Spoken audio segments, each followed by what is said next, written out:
एक अनुच्छेद आपको लिखा हुआ है, आप बच्चे देख रहे होंगे कि बोर्ड में एक अनुच्छेद लिखा है। लिखा है अनुच्छेद।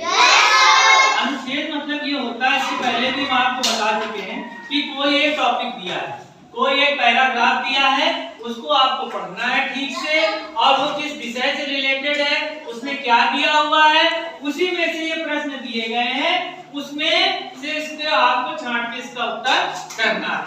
अभी आज जो दिया हुआ है अनुच्छेद, उसमें लिखा है मैं एटीएम हूँ। कौन सा टॉपिक है बच्चों? एटीएम के बारे में आप जानते हैं? जानते हैं? जानता है, ठीक है। नहीं जानता है, उसके बारे में हम आपको बता रहे हैं। सबकी नजर बोर्ड में होगी और सबके कान खुले रहेंगे। हमारी नजर सब बच्चों पर है, ठीक है। लिखा है मैं एटीएम। एटीएम अपने बारे में बता रहा है कि हम क्या चीज है। मैं एटीएम हूँ, मेरा नाम ऑटोमेटेड टेलर मशीन है। एटीएम का ये शॉर्ट फॉर्म है, इसका फुल फॉर्म है ऑटोमेटेड टेलर मशीन। कुछ लोग मुझे मनी ट्रांसफर, मुझे मनी मशीन और कैश मशीन और कैश पॉइंट भी कहते हैं। एटीएम जहाँ लगा रहता है उसको मतलब अपने समझ से आदमी नाम दे देता है, मनी मशीन, कैश मशीन और कैश पॉइंट भी कहते हैं। ये नाम तो ऐसे हैं जैसे जो पढ़े लिखे लोग बुलाते हैं या जो लोग जानते हैं। अब जैसे गाँव में गए तो गाँव में कहते हैं इससे पैसा निकाला जाता है, पैसा निकालने वाली मशीन है। इसी तरह के उसमें बहुत सारे नाम ये हो जाते हैं। तो क्या है कि इनमें से पैसा चोरी हो जाता है, तमाम तरीके के लोग हैं तो अपना जो नाम दे देते हैं वो हो जाता है, ठीक है। इतना ही नहीं, कुछ लोग इसे मुझे प्यार से एनी टाइम मनी भी कहते हैं। Any time money, any time मतलब कभी भी पैसा निकाल सकते हैं, 24 घंटे में कभी भी। समझ गए? एक दिन में 24 घंटे होते हैं, कभी भी। रात में हमको पैसे की जरूरत है, चले गए टहलते हुए निकाल लाए, ठीक है। कहते हैं कुछ वर्ष पहले लोग अपना पैसा निकालने के लिए बैंक जाना पड़ता था।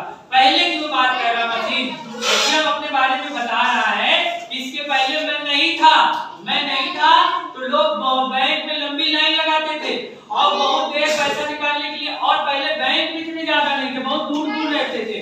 और आज भी बहुत से लोग एटीएम का इस्तेमाल नहीं करते हैं, उनको बहुत दिक्कतों का सामना करना पड़ता है। तो फिर उसके बाद धीरे धीरे समय बदल गया।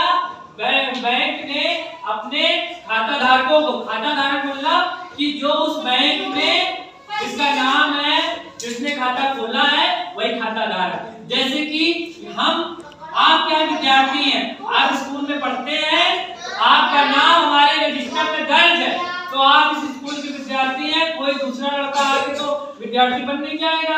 उसी तरीके बैंक में जिसने खाता खोला है, जो पैसे की लेन देन करता है वही खाता धारक है। तो आप समझ में आए खाता धारक किसे कहते हैं आजकल। और एटीएम ने बताया कि पहले तो उससे खाली पैसा निकाला जाता था, अब इससे क्या क्या काम किया जा सकता है। क्या काम कर सकते हैं भाई? आज जब पैसे निकालने के अलावा पैसा हम जमा भी कर सकते हैं, निकाल भी जमा कर सकते हैं। हमारे खाते में कितना पैसा है, हमारे पासबुक में कितना पैसा है। पहले तो बैंक में लंबी लाइन लगानी पड़ती थी, आजकल कुछ नहीं, एटीएम कार्ड डालिए बता देता है पैसा। और पैसा दूसरों के पास भी भेज देते हैं। अब जैसे कि किसी को पैसा भेजना, उसका अकाउंट नंबर डालो, पैसा लगाओ, उसके खाते में पहुंच जाता है। और भी बहुत काम हम झटपट करते हैं। तो ये होता कैसा है कि मुझे प्रयोग में लाने के लिए बैंक अपने खाता धारक को एक प्लास्टिक का कार्ड देता है ना, प्लास्टिक का कार्ड देता है। बस आगे मुझे लग रहा भूल आएगा। प्लास्टिक का कार्ड देता है और जिसे एटीएम कार्ड कहते हैं। क्या कहते हैं सर जी? जिसे एटीएम कार्ड कहते हैं। ये आज हम लोगों ने अनुच्छेद पढ़ा और एटीएम के बारे में जाना। कार्ड देंगे, कार्ड के साथ एक कोड भी देते हैं कि वो कोड केवल उनको याद रहता है कि उसका प्रयोग दूसरा आदमी ना करे, तो वो हम ही उस कोड को डाल के पैसा निकाल सकते हैं। तो आप भी पैसा निकाल सकते हो, कार्ड भी होना चाहिए ना। जैसे मेरा कार्ड है, मेरा कार्ड और मेरा कोड किसी को याद होगा तभी वो पैसा निकाल सकता है। हाँ, और कोई चोरी नहीं कर सकता है। सब लोग नहीं अफवाह फैलाते हैं कि चोरी हो जाता है।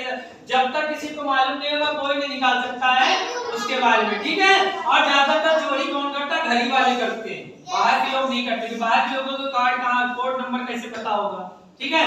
अब आइए, आपने अनुच्छेद भी पढ़ा और अनुच्छेद के साथ साथ एटीएम के बारे में भी जाना, एटीएम की जानकारी भी की ना।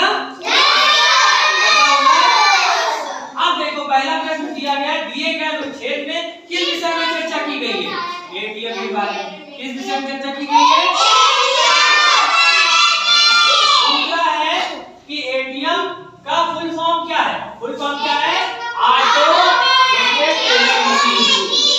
Automated teller machine. उसके बाद कह रहा है कि एटीएम को और किस किस नाम से बुलाया जाता है? तो भैया किस नाम से बुलाया जाता है? नंबर 1 मनी, कैश मशीन और कैश पॉइंट, ठीक है। और कुछ लोग प्यार से मुझे क्या कहते हैं? एनी टाइम मशीन, ठीक है। अब उसके बाद आजकल एटीएम से क्या क्या काम कर सकते हैं? तो आजकल हम एटीएम से क्या काम कर सकते हैं? पैसा जमा कर सकते हैं, ठीक है, पैसा जमा कर सकते हैं, खाते का बैलेंस पता कर सकते हैं, दूसरों के खाते में पैसा भेज सकते हैं, और भी ये 3 काम कर सकते हैं, ठीक है। अब उसके बाद आपको ये 3 वाक्य बनाना है, बैंक, पैसा, एटीएम और अगला है खाता धारक। तो इसमें लिखेंगे बैंक में जिसका अकाउंट होता है या जो भी होता है, तो 4 वाक्य आपको बनाने हैं, ठीक है। इतना काम आपको करना, फटाफट करके दिखाइए भाई।